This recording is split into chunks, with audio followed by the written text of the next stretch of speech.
महापालिकेचे आयुक्त डॉक्टर राजेंद्र भारुड यांनी श्री पंचगंगा रुग्णालय येथे अचानक भेट दिली। या भेटीदरम्यान रुग्णालयाची पाहणी करून सविस्तर माहिती घेतली।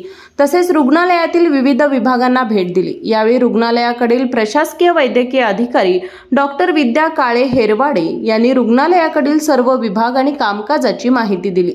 रुग्णालयात स्वच्छता, साफसफाई, रुग्णांना दिल्या जाणाऱ्या उपचाराबाबत पेशंट यांच्याशी चर्चा केली। रुग्णालयाकडील आरोग्यविषयक माहिती देणारे बोर्ड आणि दिशादर्शक बोर्ड इत्यादी बाबत उत्तम कामकाज असल्याचं समाधानही व्यक्त केलं।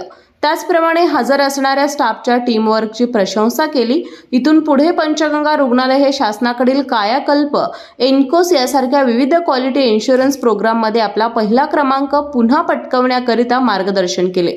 तसेच त्याबाबत काही अडचणी असल्यास CPR येथे रुग्णसेवेचा लाभ घ्यावा असं आवाहन महापालिकेच्या आरोग्य विभागाच्या वतीनं करण्यात आलं। सदर अडचणी दूर करण्याचं आश्वासनही आयुक्त डॉक्टर राजेंद्र भारुड यांनी दिले। यावेळी रुग्णालयामधील सर्व स्टाफ उपस्थित होता।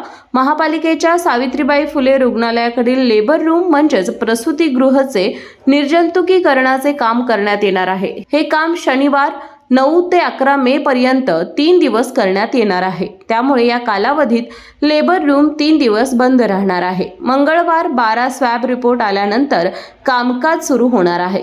तरी या कालावधीत संबंधित रुग्ण आणि रुग्णांच्या नातेवाईकांनी महापालिकेच्या पंचगंगा रुग्णालय आणि CPR येथे रुग्णसेवेचा लाभ घ्यावा असं आवाहन महापालिकेच्या आरोग्य विभागाच्या वतीनं करण्यात आलंय।